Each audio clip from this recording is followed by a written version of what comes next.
Ya,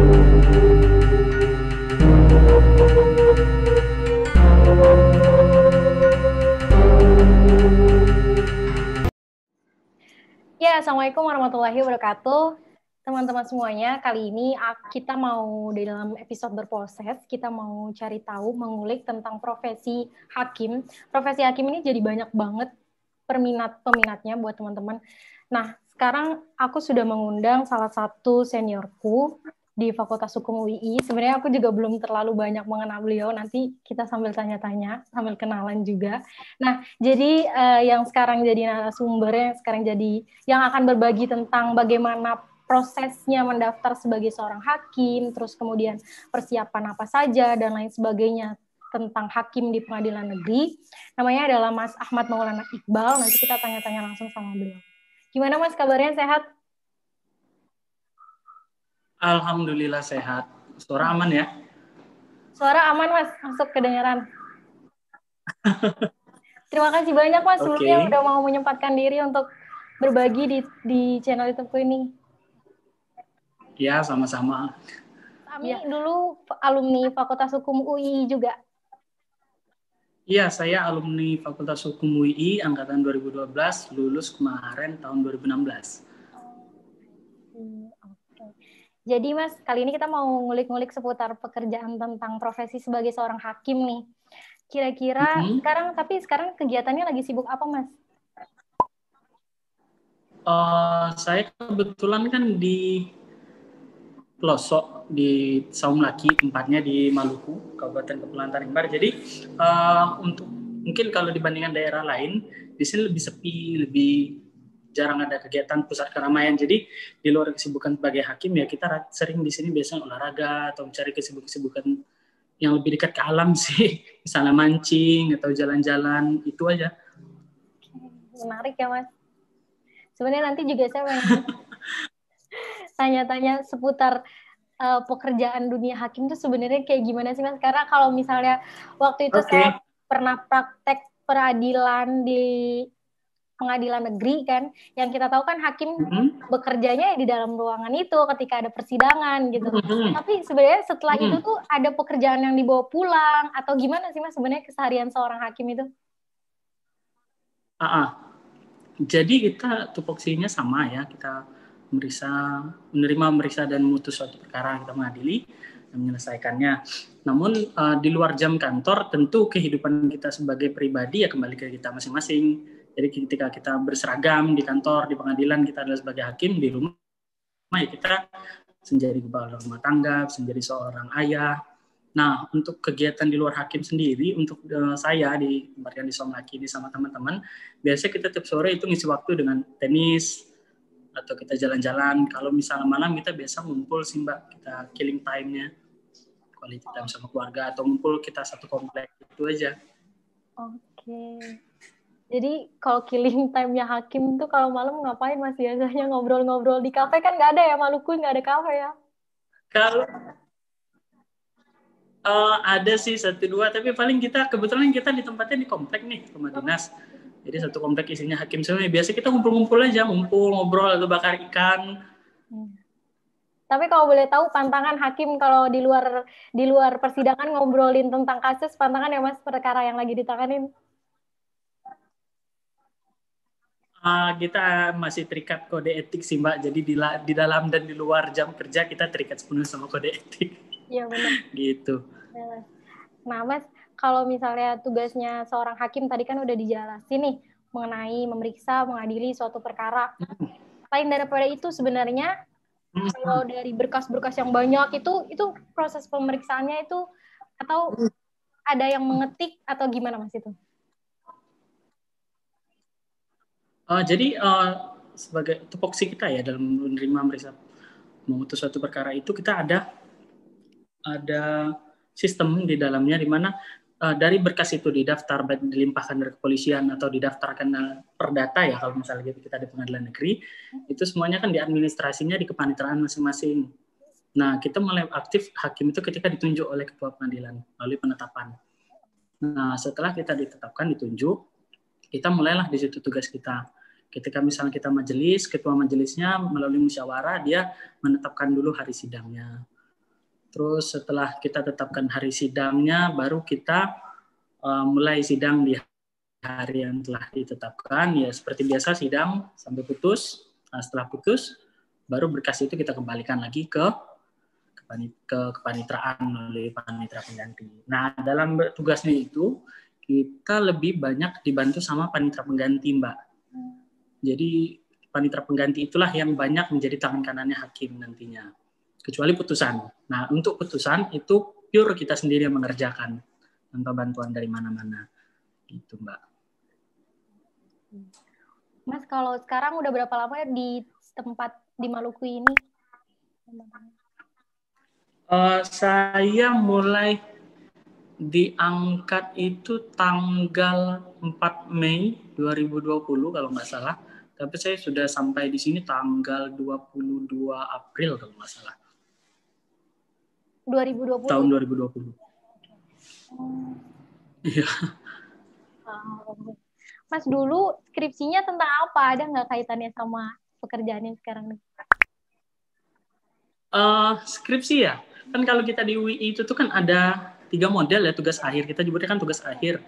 Ada satu skripsi, ada legal opinion ya kalau nggak salah. Ya, legal opinion. Satunya studi kasus hukum, SKH.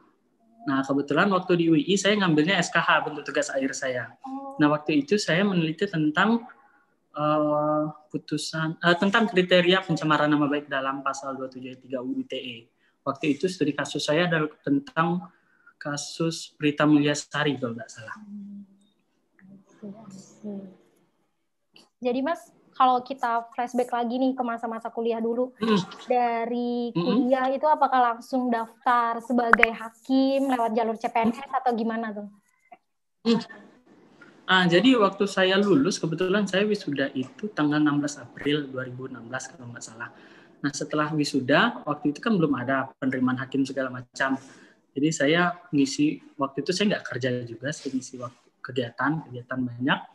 Nah waktu 2017, sekitar bulan Maret kalau nggak salah, waktu itu baru diumumkan di media, kalau tahun 2017 itu ada penerimaan CPNS besar-besaran. Itu judul utamanya.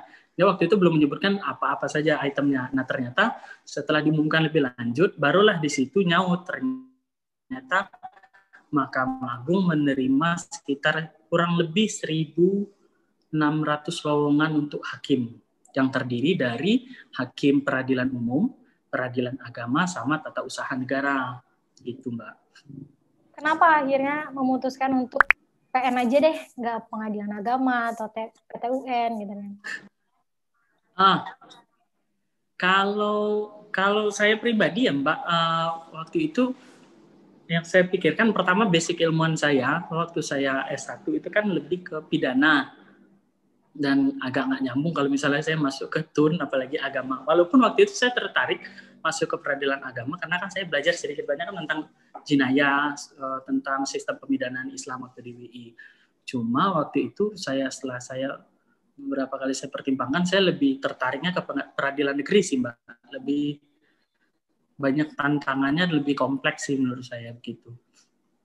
Ceritain dong Mas, gimana kemarin persiapannya sebelum mendaftar CPNS itu kira-kira apa aja, ngapain aja kayak gitu. Ya, jadi gini, waktu PNS itu 2017 kan pengumuman. Kalau tidak salah saya, sekitar bulan Agustus baru itu dibuka pendaftaran secara umum. Nah, pendaftaran pertama itu kan seleksi administrasi. Nah, di seleksi administrasi itu tuh ada beberapa kelengkapan data yang harus kita isi. Nah, salah satunya adalah ijazah. Nah, ini membuat beberapa teman-teman angkatan 2013 yang lulus 2017 banyak terkendala karena banyak dari mereka waktu itu sudah lulus, sudah dinyatakan lulus, tapi belum wisuda. Sedangkan di syarat CPNS ini kan harus ada ijazah S1. Nah, waktu itu untuk untuk penerimaan hakim di Mahkamah Agung baik peradilan umum, agama sama TUN itu ada 2 kategori Mbak, 2 penerimaan. Yang pertama jalur cum laude, yang satu jalur umum biasa. Nah, waktu itu syaratnya hampir sama, cuma yang dibedakan nantinya setelah tes baru saya tahu ternyata di seleksi kemampuan bidang yang cum laude itu dia nggak punya ambang batas, itu aja. Nah, jadi kembali ke pendaftaran awal, kita siapkan data-data. Waktu itu pintu penerimaan kita, karena separuh kaki kita ada di PNS, pintu kita tetap melalui BKN. Jadi seperti tes CPNS pada umumnya, kita buat akun, kita upload data, milih formasi, bla bla bla. Setelah itu upload semua, selesai. Nah, baru itu setelah berapa minggu itu baru diumumkan hasil seleksi administrasinya untuk tahap pertama.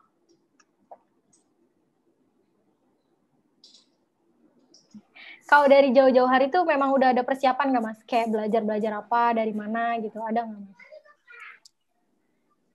Kalau dari jauh-jauh hari, sebenarnya kalau saya pribadi nggak begitu, jujur saya kurang mempersiapkan sih, Pak. Karena waktu itu kan saya ada beberapa kegiatan-kegiatan yang bikin saya tidak begitu fokus. Nah, setelah saya kirim berkas administrasi, setelah dinyatakan lolos berkas administrasi, nah baru itu kan lanjut ke tahap kedua, itu seleksi kemampuan bidang. Nah, di situ baru saya belajar. Tapi mungkin untuk teman-teman yang masih mahasiswa, yang belum pernah mengikuti CPNS, tes seleksi kemampuan bidang kan masih terlepas nih dari ilmu hukumnya. Kita lebih ke kemampuan dasar seperti tes potensi akademik, wawasan kebangsaan, sama tes kepribadian. Nah, di situ setelah saya belajar waktu itu kan belajar buku-buku psikologi segala macam, TPA, nalar segala macam. Nah, setelah saya tes, itu nilai kita langsung live, itu diumumkan waktu itu. Setelah berapa minggu setelah itu baru diumumkan secara keseluruhan. Nah, untuk kelulusan tahap 2 ini, kalau waktu penerimaan hakim kemarin, jumlah kelulusannya itu diambil 3 kali dari formasi yang diterima.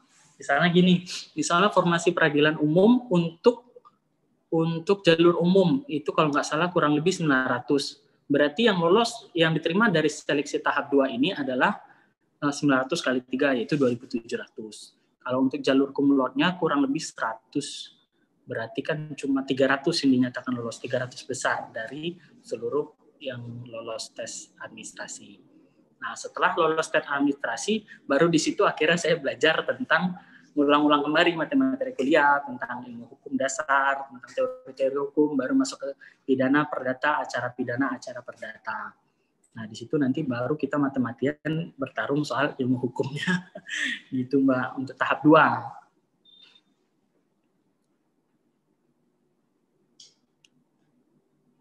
Berarti jalur kumlot tuh lebih sedikit ya Mas kuotanya?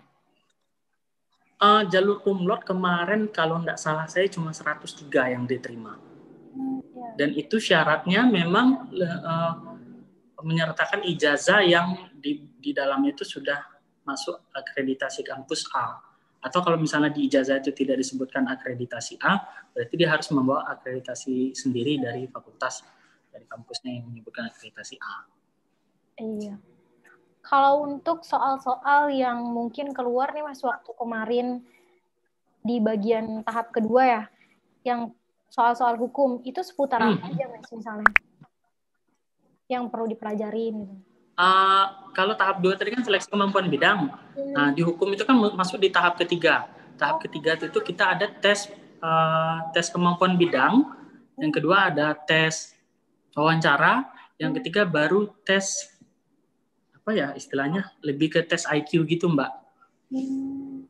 Nah, untuk kemampuan bidang inilah kita baru tes pakai komputer itu tentang ilmu hukum. Seingat saya kemarin komponennya kalau tidak salah 100 soal. Nah, 20 soal pertama itu tentang teori hukum murni, teori hukum. Jadi aliran-aliran hukum, filsafat hukum semua ada di sana, dasar-dasar dari hukum. Nah, 40 soal berikutnya itu pidana, baik pidana formil, material. Nah, baru 40 terakhir itu perdata, formil, material. Itu untuk seleksi kemampuan bidang. Dia kan di tahap 3 ini ada 3 tadi kan, kemampuan bidang. Yang untuk wawancara, waktu itu di hari yang berbeda kita diwawancara sama hakim tinggi sama dosen dari perguruan tinggi negeri yang di Acap. Nah, waktu itu kita ditentukan ruangannya. Gimana? Jadi di tahap 3 ini ada SKB kan? yang tes tentang kemampuan bidang. Setelah itu nggak ada pengumuman terlebih dahulu apakah lulusnya atau enggaknya, tapi langsung di tahap wawancara, langsung ke tahap wawancara. Langsung. Jadi di tahap 3 itu kita ada 3 tes yang bersamaan. Nah, nanti pesertanya itu di rolling. Jadi untuk peserta yang dapat giliran pertama SKB, berarti besoknya dia adalah wawancara. Nah, yang pertama wawancara, besoknya adalah tes psikologi gitu, Mbak. Jadi di 3 hari ini di rolling dia untuk 3 tes masing-masing. Kalau interviewnya itu sama siapa aja, Mas tadi? Kalau interviewnya, wawancara kita sama hakim tinggi. Satu ruangan tuh pengujinya ada hakim tinggi, ada dosen dari perguruan tinggi negeri yang daerahnya diacak. Misalnya dosen di UGM, dia pasti tidak mewawancara di daerah Jogja, pasti di rolling gitu, Mbak. Nah, kalau untuk penguji kemarin, pada dasarnya kita ditanya tentang latar belakang segala macam, tentang praktek, tentang yang berkaitan dengan pidana dan perdata sih, Mbak. Lebih kurang seperti itu. Di interview itu ya, Mas? Cuma ada 2. Motivasi juga sih. Motivasi juga. Wow. Kalau di psikologi, tes psikologi itu gimana, Mas? Nah, tes psikologi kemarin kebetulan kalau saya itu kan tes di Jogja. Waktu itu tempat tesnya untuk tes kemampuan bidang sama wawancara itu di BKN regional 1 kalau nggak salah di Jogja. Dekat itu dengan Tamsis. Untuk tes psikologi, yang di Tamsis, dekat Tamsis itu ya? Di Jalan Magelang, Mbak. Di Jalan Magelang kalau nggak salah. Iya, aku keliru sama kantor regional BKN. Keuangan coba. Ya udah, Mas, lanjut lagi. Iya. Nah, jadi untuk tahap 3 ini penyelenggaraannya itu ada di kampus Mercu Buana di Jalan Wates kalau nggak salah. Saya lupa KM berapa. Nah, waktu itu kita di sana tes. Yang pertama ada kita tes tertulis, Mbak, psikologi. Saya nggak tahu juga istilahnya sih, tapi ya kita menjawab seperti itu soal-soal, terus kita bikin gambar. Terus kemarin juga ada tes yang itu kan pribadi, individu, ada juga tes yang berkelompok. Misalnya kita dibagi dalam satu kelompok dari beberapa peserta, kita memecahkan masalah di situ atau memecahkan pesan berantai, atau ada games lainnya sih. Cuma itu saya nggak ngerti juga psikolognya paham itu. Cuma waktu itu ya gitu kurang lebih. Satu kelompok itu berapa orang, Mas? Saya lupa, Mbak, tapi mungkin kurang lebih 6 orang. Memasuki tahapan SKB yang sebegitu banyaknya tesnya ternyata ya, Mas. Ada nggak khususnya kayak gimana atau apa yang Mas lakuin biasanya konsistennya? Kalau waktu itu SKB, jadi pertama saya sempat belajar tentang tanya jawab, Mbak, misalnya buku-buku atau bank soal tentang ilmu hukum. Itu cukup membantu sih, karena kan kalau saya setidaknya saya tes itu 1 tahun setelah saya lulus. Tapi kan waktu kita penerimaan kan umur maksimal ketika lulus itu kan 32 tahun. Berarti ada orang yang kurang lebih 10 tahun setelah dia lulus baru dia tes hakim toh. Nah, itu menurut saya menjadi tantangan juga bagi kita-kita yang sudah lama meninggalkan dunia perkuliahan. Paling nggak kita harus review lagi buku-buku lama tentang materi-materi kuliah. Kalau saya sih lebih praktis lewat tanya jawab, itu buku tanya jawab. Karena dari situ yang pertama kita sudah tergambarkan bentuk pertanyaannya, arah pertanyaannya, sama kita juga nggak ngacak kira belajarnya, karena sudah ada pola-polanya. Kalau di SKB itu otomatis jawabannya itu adalah pilihan ganda ya, Mas? Iya, kemarin pilihan ganda saya. Kalau waktu interviewnya, Mas? Pilihan ganda semua sih memang. Iya. Padahal kalau menurut saya pertanyaan hukum itu sebenarnya sulit juga kalau dijawab lewat pilihan ganda. Mungkin dia lebih ke apa ya, Mbak ya? Ke inti-intinya aja sih melihat jawabannya dibanding rasional kita ya dalam menjabarkan suatu jawaban. Kalau waktu interview, Mas, kira-kira yang paling Mas ingat pertanyaannya tuh apa sih? Kalau interview yang saya ingat, yang pertama itu tadi yang saya ingat, jadi adalah motivasi saya, kenapa saya masuk ke dunia hukum, kenapa saya tertarik untuk menjadi seorang hakim. Tentu itu kan setiap penguji punya punya standarnya masing-masing mendengar jawaban kan, dan setiap peserta kan punya jawaban masing-masing dan cara menyampaikan masing-masing. Nah, itu menurut saya menjadi tantangan karena bisa jadi tujuan kita menjadi hakim itu adalah sudah tepat di mata mereka, tapi cara kita menyampaikannya masih kurang. Nah, jadi di situ menurut saya teknik komunikasi menyampaikan pesan itu menjadi sangat penting di sana, Mbak. Oke. Berapa lama Mas durasinya waktu interview itu? Kira-kira? Aduh, saya lupa. Antara 10 menit atau 20 menit. Tapi itu ada timekeepernya di luar. Jadi saya lupa 10 atau 20 menit. Dibatasin. Tapi kalau nggak salah 10 menit ya. Tapi seingat saya, 1 menit terakhir itu timekeepernya langsung ngetok pintu, ngasih tahu kalau sudah 1 menit, tinggal 1 menit. Gitu.